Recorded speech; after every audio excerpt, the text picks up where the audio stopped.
अऊज़ुबिल्लाहि मिनश्शैतानिर्रजीम बिस्मिल्लाहिर्रहमानिर्रहीम अल्हम्दुलिल्लाहि रब्बिल आलमीन अस्सलातु वस्सलामु अला अशरफिल अंबियाइ वल मुरसलीन व अला आलिहि व सहबिहि अजमईन अल्लाहुम्मा जअलना मिन्हुम व मिनल लज़ीना आमनू व अमिलुस सालिहात व तवासौ बिल हक़्क़ि व तवासौ बिस सब्र फ़ज़्कुरुल्लाह कमा अल्लमकुम मा लम तकूनु तालमून रब्बि इश्रह ली सदरी व यस्सिर ली अमरी वाहलुल उक़दतम मिन लिसानी यफ़क़हू क़ौली अल्लाहुम्मा सब्बितना इंदल मौति बिला इलाहा इल्लल्लाह या मुक़ल्लिबुल क़ुलूब सब्बित क़ल्बी अला दीनिक रब्बना ला तुज़िग़ क़ुलूबना बअदा इज़ हदैतना व हब लना मिन लदुनका रहमा इन्नका अंतल वह्हाब। बिस्मिल्लाहिर्रहमानिर्रहीम। आज हम सूरह सजदा की आयत नंबर 8 कंप्लीट करने की कोशिश करेंगे। अब जो नेक्स्ट स्टेज है ना, उसकी स्टेज 2 वो नेक्स्ट आयत में है, सुम्मा जअला नस्लहु मिन सुलालतिन मिन माइन महीन। ये जो आयत है इसमें बताया गया है कि किस तरीके से जब हज़रत आदम अलैहिस्सलाम जो थे, उनके क्योंकि फादर और मदर नहीं थे, तो उनकी जो तख्लीक थी वो मिट्टी से स्टार्ट हुई।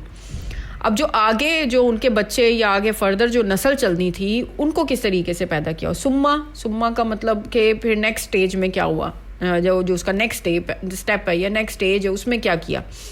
फिर अल्लाह ताला ने बनाया, जाला का मतलब कि फिर अल्लाह ताला ने उसको बनाया, नस्लहु उनकी नस्ल, मिन सुलालतिन मिन माइन महीन। अब यहाँ पे अच्छा, जाला जो है ना वो वर्ड है, मतलब कि इसका मतलब ये हुआ कि ट्रांसफॉर्मेशन हो रही है किसी एक स्टेज से दूसरी स्टेज पे, एक स्टेट से दूसरी स्टेट पे। मतलब अल्लाह ताला एक प्रोसेस, एक जो तरीक़ाकार है ना कि जिससे फिर नस्ल आगे बढ़ेगी, वो इस्टेब्लिश करने लगे हैं। जाला का ये मतलब है नस्लहु, नस्ल, प्रोजनी, ऑफस्प्रिंग, डिसेंडेंट्स, जो आने वाली नस्ल होगी उनकी वो। अब इसका मतलब ये हुआ कि एक से फिर नेक्स्ट प्रोसीड होगा ना, मतलब जैसे एक प्रोजनी है, एक नस्ल है, फिर उससे नेक्स्ट, फिर उससे नेक्स्ट, फिर उससे नेक्स्ट। अब हज़रत आदम अलैहिस्सलाम से लेके क़यामत तक आते रहेंगे ना, इंसान आते रहेंगे, तो ये जो है वो सिलसिला चलता रहेगा। अब यहाँ पे जो है वो एक प्रोसेस को जो इसको इस्टेब्लिश किया गया कि किस तरीके से ये जो प्रोसीजर है ये चलता रहेगा, एक से दूसरे में, एक से दूसरे में, एक से दूसरे में। अब यहाँ पे जो वर्ड है ना सुलाला, सुलाला का मतलब इसको अगर हम एग्जैक्टली करें तो इसका मतलब ये होता है किसी चीज़ से एक्सट्रैक्शन लेना, किसी चीज़ से निकालना, एक्सट्रैक्ट करना, ठीक है। अच्छा, अब यहाँ पे बेसिकली ये नुत्फ़ा या फिर स्पर्म को कहते हैं। अब वो जो नुत्फ़ा है, अब आप ये देखें कि उसकी कोई भी अहमियत नहीं है, वो फ्लूइड है और उसमें इटसेल्फ तो वो एक ऐसी चीज़ है ना कि जो कि मिन माइन महीन, माँ कहते हैं अरबी में पानी को, ठीक है। यहाँ पे ये स्पेशली जो इस जगह पे ये जो बताया जा रहा है वो है सेमिनल फ्लूइड को या स्पर्म को कहा गया। अब महीन कहते हैं एक ऐसी चीज़ को कि जो कि हकीर हो, जो कि जिसकी कोई अहमियत ना हो, इनसिग्निफिकेंट हो, अहमियत ना हो, बहुत छोटी सी कोई चीज़ हो। अब आप ये देखें कि इसकी जो रूट है वो सिग्निफाई करती है कि कोई ऐसी इनसिग्निफिकेंट, कोई छोटी सी ऐसी चीज़ के जो कि बहुत ही स्मॉल अमाउंट में है और वो इतनी हकीर है कि उससे फिर, लेकिन वो इतनी मतलब देखें इतनी अहम भी है कि उससे इंसान ही बन जाता है पूरे का पूरा। अब महाना जो होता है ना, महीन का मतलब है कि हकीर पानी, लेकिन महाना जो है ना उसको कहते हैं कि मिल्क, जैसे हम निकालते हैं ना, मिल्किंग करना, दूध निकालना, दूध धोना, जैसे कहा जाता है उर्दू में दूध धोना, कि भैंसों या गोट में से दूध निकालना, जानवरों में से। अब वो जो एक फ्लूइड है, जो मिल्क है, वो एक बड़ा जेंटल सा एक, जिसमें शिफा है अल्लाह ताला ने रखी, और वो भी जिस्म में से ही निकलता है, ठीक है। अब वो एक ऐसा प्योर फ्लूइड है कि जिसको हम कहते हैं कि वो लाइफ गिविंग है, कि उससे उसमें शिफा भी है। लेकिन यहाँ पे ह्यूमन सोल जब बनाई अल्लाह ताला ने, उसको जो फिज़िकल ओरिजिन जो उसका बता रहे हैं वो कहते हैं माइन महीन, के वो इतना अच्छा नहीं, मतलब वो लोली है, हकीर सा है। अब इसमें जो तफसीर बताई गई है ना वो देखें, अब यहाँ पे साइन बताए गए हैं। इब्ने कसीर जो हैं वो इसकी तफसील बयान करते हैं। वो कहते हैं कि जो पहली स्टेज थी ना वो थी आदम की क्रिएशन की, वो कहाँ से हुई, मिट्टी से हुई, ठीक है। फिर नेक्स्ट स्टेज जो है वो वहाँ पे अल्लाह ताला जो नस्ल आगे चलनी है और वो कैसे आगे चलनी है वो अल्लाह ताला बता रहे हैं कि वो एक फ़िज़िकली इनसिग्निफिकेंट एक चीज़ है, कि जो हकीर सा एक फ्लूइड है, नुत्फ़ा है, वहाँ से फिर नेक्स्ट जो है वो नस्ल चलेगी। اب وہ اس کو کہہ رہے ہیں اس نطفے کو کہ یہ ہمیں پتہ ہے کہ فیمیلز کے اندر ایگ ہوتا ہے, ٹھیک ہے, اب اس کی فرٹیلائزیشن کے لیے اسپرمس کی ضرورت ہوتی ہے. اب وہ فرٹیلائزیشن ہوگی اسپرمس کی, پھر ایمبریو بنے گا اور پھر ایک پورا ہیومن بینگ جو ہے وہ بن جائے گا. لیکن اس نطفے کی جو ہے اگر ہم اس کو دیکھیں, اس کو کیوں لولی کیوں کہا گیا ہے؟ ہیومن ریپروڈکشن کے لیے جو سیمینل فلوئڈ جو جس کو اسپرم جو مائن مہین کہا گیا ہے, اس کو مائن مہین یا مائن دافیہ بھی کہا گیا ہے سورۃ طارق میں نا, مائن دافیہ بھی کہا گیا.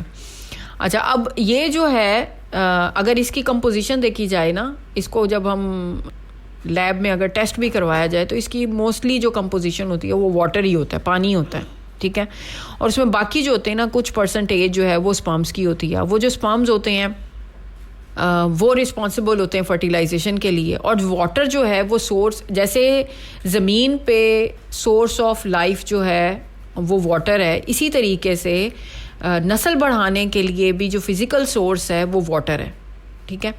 اب مہین کا جو ورڈ اللہ تعالیٰ نے یہاں پہ استعمال کیا ہے, اس کا مطلب ہے کہ بہت ہی ڈسپیئرڈ, حقیر, لو, ویک, بہت ہی مطلب انسگنیفیکینٹ سا ہے, بہت ویک سا ہے.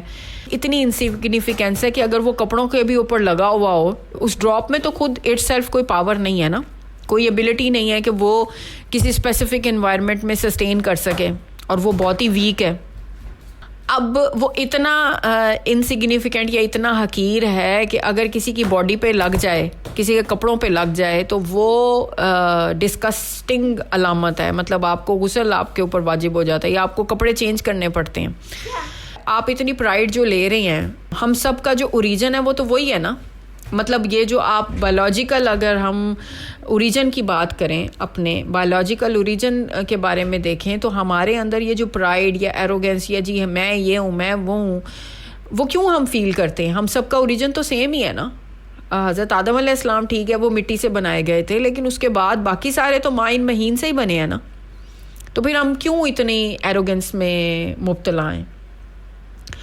اب یہاں پہ مہانہ, اگر وہ ملک کو کہتے ہیں وہ پیور ہے. اللہ کی مرضی دیکھیں کہ اللہ تعالیٰ نے اس فلوئڈ کو ملک نہیں کہا, ٹھیک ہے, اس کو کیوں کہا ہے مائن مہین؟ کیونکہ اللہ تعالیٰ کہہ رہے ہیں کہ اس میں کوئی خوبی نہیں ہے یا اس میں کوئی پیورٹی نہیں ہے, پیورٹی دینے والے اللہ تعالیٰ ہیں. اور جب اللہ تعالیٰ اس کو اس کے اندر روح پھونک دیتے ہیں اپنی, وہ اگلی سٹیج ہے, وہ اگلی آیت میں آئے گا, تو پھر وہ ایک بہت کمال کی ایک چیز بن جاتی ہے, ٹھیک ہے. تو اب یہاں پہ ہمیں ہیومنس کو یہاں پہ اللہ تعالیٰ ریمائنڈ کروا رہے ہیں کہ ایک ایسی چیز جو کہ ایکسٹریکٹ کی گئی ہے, نچوڑی گئی ہے, وہ ایک ایسا فلوئڈ ہے جو کہ سیمینل فلوئڈ, جس کی کوئی اوقات نہیں ہے. وہ اگر لگ جائے تو آپ کو بڑی حقارت سی, بڑی ایک وہ ہوتی ہے کہ یہ میں لگ گیا, اب یہ کپڑے تبدیل کروں یا غسل کروں, یا مطلب اس طرح کی ایک چیز ہے. تو پھر ایروگینس کیوں کرنی ہے؟ ٹھیک ہے, اللہ تعالیٰ کے آگے یا لوگوں کے آگے کیوں کرنی ہے؟ اللہ تعالیٰ اگر چاہے تو یہ اتنی بیکار سی, حقیر سی چیز سے بھی ایک اتنی پرفیکٹ ہیومن بینگ بنا سکتے ہیں. اللہ تعالیٰ ہر چیز پہ قادر ہیں, ٹھیک ہے. تو یہاں سے ہمیں جو ہے وہ اللہ تعالیٰ کی جو سپریم پاور ہے, جو طاقت ہے, اس کا اندازہ ہوتا ہے کہ اللہ تعالیٰ ہر چیز پہ کس طریقے سے قادر ہیں, اور کتنی انسگنیفیکنٹ چیز سے بھی کتنی بڑی اور کتنی کمال کی چیز بنا سکتے ہیں. دیکھیں اسی انسگنیفیکنٹ چیز میں سے کتنے بڑے بڑے سائنٹسٹ ہیں جو دنیا میں پیدا ہوئے, کتنے بڑے بڑے علماء ہیں, انبیاء ہیں, کیا کچھ جو دنیا میں جو بھی پیدا ہوا وہ یہیں سے پیدا ہوا نا. اور اس کو اتنا نوبل, اتنا کامیاب بنانے والا کون تھا؟ اللہ تعالیٰ تھے. تو جب ہم اپنی ایروگنس کو سائڈ پہ کر دیتے ہیں, اور جب ہم اپنی ول کو, اپنی خواہش کو سبمٹ کر دیتے ہیں اللہ تعالیٰ کی ول کے آگے, اللہ تعالیٰ کی مرضی کے آگے, تو پھر اللہ تعالیٰ ایسے ایسے راستے کھولتے ہیں, ایسے ایسے علم کے راستے انسان کے اوپر عیاں کرتے ہیں کہ انسان خود حیران رہ جاتا ہے, ششدر رہ جاتا ہے.